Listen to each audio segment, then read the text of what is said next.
Bonjour à tous et bienvenue dans cette nouvelle vidéo et enfin la dernière critique des abonnés concernant Harry Potter. Et là on va parler donc d'Harry Potter 7, Harry Potter et les reliques de la mort, partie 1 et partie 2 en même temps.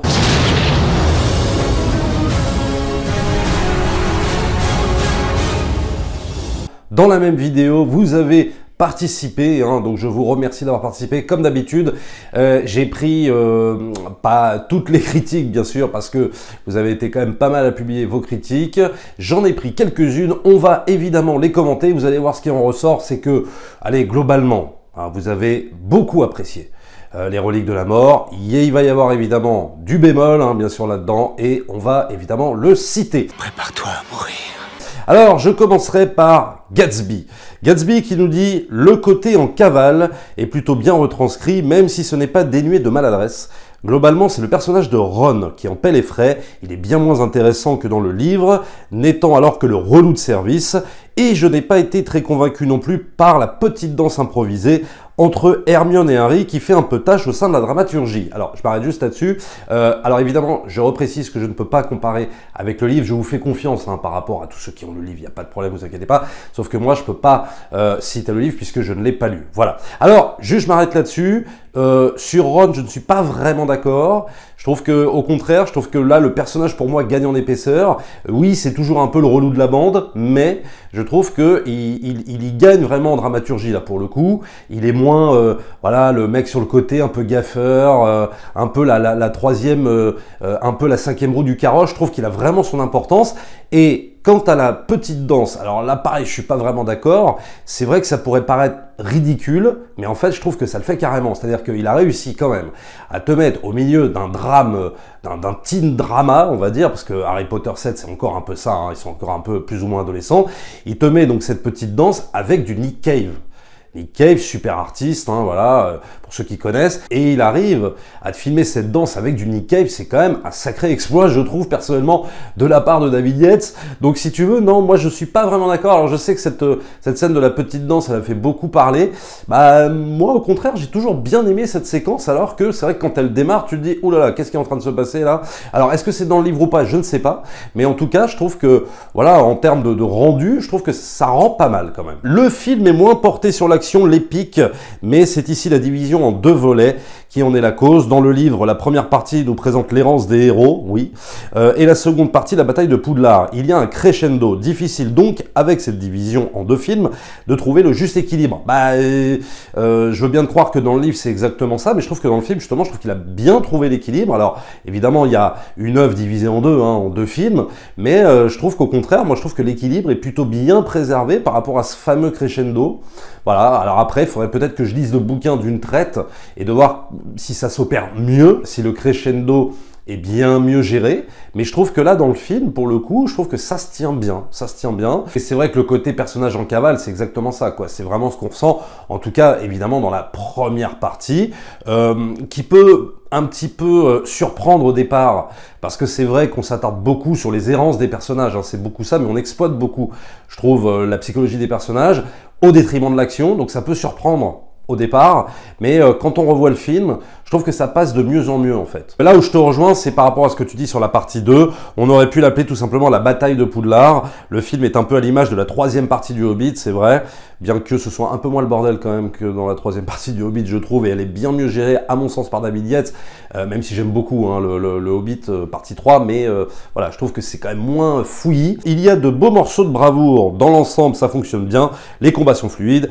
et les moments plus calme, bien exécuté. Voilà, là je suis entièrement d'accord avec tout ce que tu dis.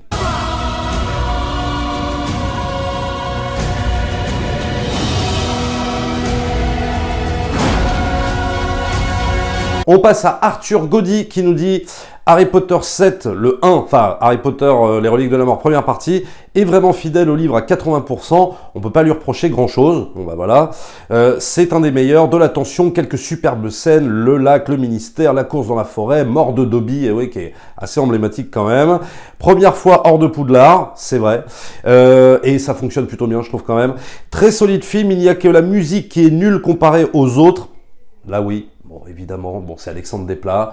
Bon, Alexandre Desplat qui fait d'habitude un boulot assez remarquable. Là, je trouve que ça tient pas la distance avec tout ce qui s'est fait avant. Moi, j'étais moins fan également de la musique du 6, mais quand on compare, si tu veux, avec la musique de Patrick Doyle et évidemment la musique de John Williams, c'est très compliqué. En même temps, pourrait-on appliquer la partition de John Williams au type de film que représente Harry Potter 7 ? On n'est plus du tout dans la magie, on n'est plus du tout dans la féerie. Enfin, on est dans la magie, mais on n'est pas dans la féerie. Voilà. Et le problème de la partition de John Williams, c'est que ça illustre une véritable féerie. Là, on garde la magie, mais on est dans quelque chose de plus sombre. Donc évidemment, mettre du John Williams à ce moment-là, à mon avis, ça paraîtrait plus compliqué. En tout cas, John Williams, quand il s'illustre sur Harry Potter, parce qu'évidemment, John Williams s'est illustré sur des films dramatiques, hein, bien entendu. Mais là, oui, Alexandre Desplat, c'est très compliqué.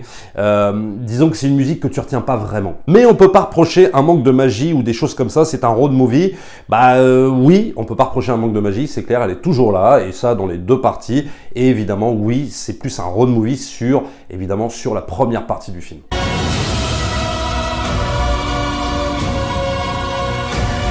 On passe à Laurent G qui nous dit « Pourquoi je n'aime pas le film Harry Potter 7 ? Le film occulte totalement le discours que fait Harry à Voldemort lors du combat final, où celui-ci explique toutes les erreurs qu'il a faites. Il le nomme tout le long de son explication Tom pour le remettre à sa place et le traiter donc en égal. Le texte de J.K. Rowling est tout simplement splendide et c'est vraiment un gros manque de ne pas l'avoir repris dans le film. La deuxième chose, mais il faut aussi connaître le livre, c'est la mort de Voldemort qui part en confetti alors que dans le livre, celui-ci meurt comme un homme, son cadavre est même mis dans la salle commune avec celui des autres tombés au combat. Un nouveau non-sens total, au lieu de montrer que Voldemort n'est qu'un homme comme les autres, que l'on peut combattre, vaincre, on le fait partir en confetti comme un tour de magie. Ouais. C'est plus propre, mais quel gâchis cinématographique. J'avoue qu'après le 6, je n'attendais plus rien des films, et s'écarter à ce point de l'histoire originale qui est fabuleuse, pleine de philosophie pour arriver à cette soupe insipide, m'a vraiment déçu. Les livres et l'auteur méritaient tellement mieux. Bon, là, je pourrais pas vraiment commenter ce que tu dis, je veux bien te croire, hein, bien sûr. Donc là, première critique complètement négative du film. Bon, évidemment, on se raccroche, on fait la comparaison, tu fais la comparaison avec le livre, donc forcément, ça peut, je comprends que ça peut être décevant. Bon, moi qui n'ai pas lu le livre, je vois pas vraiment les choses de la même manière. Bon, mais parce que j'ai pas les références, j'ai pas effectivement la fin de Voldemort dont tu parles, et quand tu en parles, effectivement, ça le fait beaucoup plus que la mort un petit peu cliché de Voldemort qu'on peut voir dans le film, hein, ça je suis entièrement d'accord, par rapport à ce que tu racontes, comment J.K. Rowling l'a mis en scène dans le bouquin, bah ça a beaucoup plus de gueule, effectivement. Là, oui, ça fait un peu plus fin traditionnelle de gros blockbusters hollywoodiens, fin de méchant, bon, voilà, donc... Je ne suis pas d'accord avec toi sur l'ensemble, sur ce que tu penses des deux films, mais oui, c'est regrettable qu'on n'ait pas eu certaines scènes qu'avait mis en scène J.K. Rowling dans le bouquin.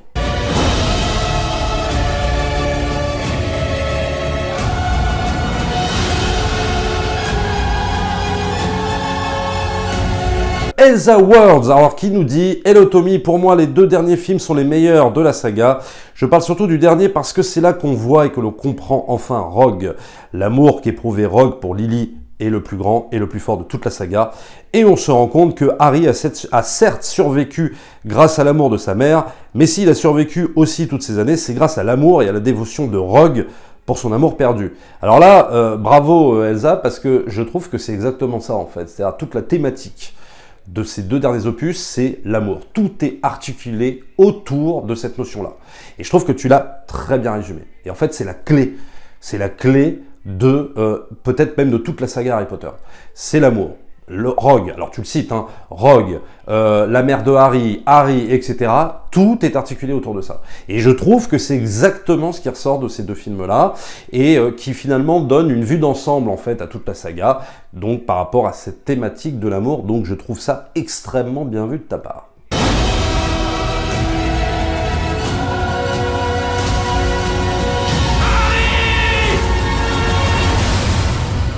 Ken qui nous dit, et enfin c'est un des rares d'entre vous qui parle du final, que personnellement j'adore. Bon, alors il nous dit, très bon finish pour moi, la scène 19 ans plus tard est un peu bizarre visuellement, mais on peut admirer l'effort de ne pas l'avoir passé à la trappe. Alors moi j'adore cette scène.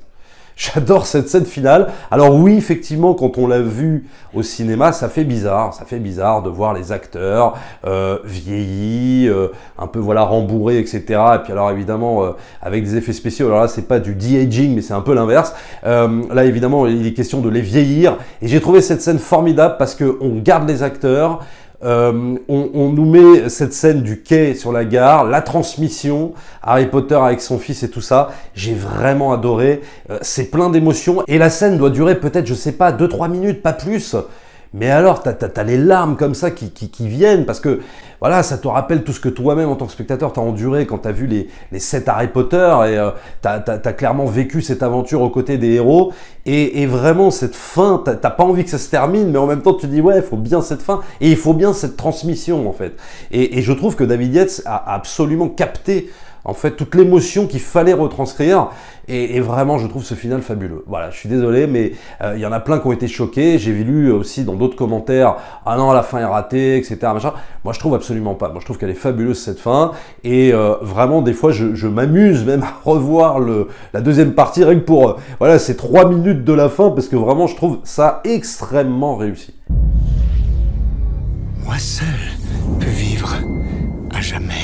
Et on finira par Solid Snooke qui résume finalement assez bien ce que je pense de ces deux films. Il nous dit Harry Potter 7, le première partie est fidèle au livre, trop fidèle, à tel point que c'est plus Harry Camper que Potter. Bon, c'est un peu vrai. C'est vrai qu'on a beaucoup de scènes, bon, voilà, on dirait un peu film de camping, quoi. Bon, alors il est là, moi j'aime beaucoup, hein, mais peut-être que ça ressort mieux en livre, en termes, sur la narration littéraire. Plus que sur une narration cinématographique. Ça, faut bien l'admettre. Bon, c'est quand même une succession de scènes un peu comme ça, quoi. Voilà, alors, je vais camper là, je mets la tente là, etc. Je bouge de tel endroit à tel endroit, etc., etc. Ça manque un peu de lien. Bon. Reste des scènes efficaces comme la fuite du terrier avec les 7 Potter, l'infiltration au ministère et le passage final au manoir avec Dobby. La musique de Desplat est franchement plate. Oui, on en avait parlé juste avant. C'est pour moi la plus grosse déception du film, rien de mémorable, alors que ça envoyait avec Williams, Doyle et même Hooper. Bon, je ne vais pas revenir sur ce que j'ai dit avant dans la critique, mais évidemment, je suis d'accord avec toi, même si, hein, je le redis, Williams sur ce film-là, pour moi, ça aurait peut-être été très compliqué. Par contre, la partie 2 est un grand 8 au rythme haletant. On pourrait même dire qu'on passe de trop lent à trop rapide. Beaucoup de scènes iconiques lors de l'épique bataille de Poudlard, la présence de tout le casting, de la saga, une réalisation soignée et la musique qui se réveille enfin. Alors ouais, pour moi, c'est pour ça que j'ai du mal à critiquer les Reliques de la Mort, parce que c'est vrai que la deuxième partie de la bataille, elle est juste dantesque, quoi. Elle est épique, parce que ça se mélange avec de l'épique visuel, avec toutes les révélations, avec ce qu'est réellement Harry Potter. Quelque part, on nous dit que Harry Potter et Voldemort, c'est les deux faces d'une même pièce, un petit peu, et t'as toutes ces révélations que tu te prends dans la tronche, et quelque part, oui, alors, il y a peut-être un manque d'équilibre du coup, parce que toutes ces révélations, évidemment, tu les as pas dans la première partie, ce qui fait que la première partie traîne un peu de la patte, même moi si je l'aime beaucoup, mais du coup, on te met tout dans la seconde partie. En termes de révélation, en termes de tout ça, c'est vrai que c'est impressionnant, quoi. Et évidemment, torrent de larmes à la fin, parce qu'on ne veut pas quitter ce monde féerique qui nous a embarqués 11 années durant, et c'est exactement ce qu'on ressent. Je le redis, 3 minutes de scène sur le quai de la gare, et il t'emballe 11 années de Harry Potter que toi tu as suivi et avec lequel tu as grandi, quoi. Il faut quand même pas oublier ça. Bon, alors moi c'était pas le cas, c'était pas mon cas, parce que moi j'étais déjà plus ou moins jeune adulte hein, quand Harry Potter a commencé, mais je me mets à la place des enfants, si tu veux. Voilà, tu avais 8 ans quand tu as découvert le premier Harry Potter, 10 ans après, tu as quand même 17-18 ans quand tu as les Reliques de la Mort qui sort, et tu te tapes cette scène, je peux comprendre le torrent de larmes, quoi. Je peux comprendre l'émotion. Et même moi qui n'ai pas vécu Harry Potter de cette manière-là, je peux te dire que j'étais vachement ému. Voilà. Donc je peux comprendre ceux qu'on grandit carrément avec et qui se retrouvent face à cette scène, c'est juste fabuleux, quoi. Donc voilà, moi je trouve que Solid Snooke, bon voilà, t'as une fois de plus bien résumé, je trouve le ressenti global de ces deux films. Moi c'est exactement ce que je ressens, donc c'est pour ça, je vais pas m'amuser à faire de classement à l'issue de cette critique des abonnés, parce que voilà, c'est un petit peu compliqué, mais les Reliques de la Mort, moi je le mets quand même en bonne place, en tout cas dans le classement des Harry Potter, en tout cas bien mieux que le 6 qui moi m'avait personnellement bien gonflé. C'est quand même, moi c'est un film qui traîne trop de la patte et où on te raconte trop de choses inintéressantes et qui ralentissent le rythme et tout ça, bien plus que dans la première partie des Reliques de la Mort. Et je trouve que là, David Yates, c'est voilà, il a fait, je trouve, un final digne de ce nom, quoi. C'est-à-dire que même si, oui, la première partie traîne un peu de la patte, je suis d'accord, et qu'il y a des problèmes de rythme, et que ça fait un peu campeur, etc., je trouve que quand même, il y a beaucoup plus d'intérêt. Je trouve qu'il a su redonner de l'intérêt à la saga et qu'on avait perdu sur Le Prince de Sang Mêlé. Alors évidemment, je parle du film, je ne parle pas du livre, mais qu'on avait vraiment perdu, je trouve, cinématographiquement parlant, sur le 6, et qu'on va retrouver, vraiment de l'intérêt sur le 7, et encore plus sur la deuxième partie. Voilà mes amis, merci d'avoir participé à toutes ces critiques des abonnés concernant Harry Potter. Je vous remercie grandement d'avoir participé. J'ai pas pu tous sélectionner, mais vraiment merci à vous.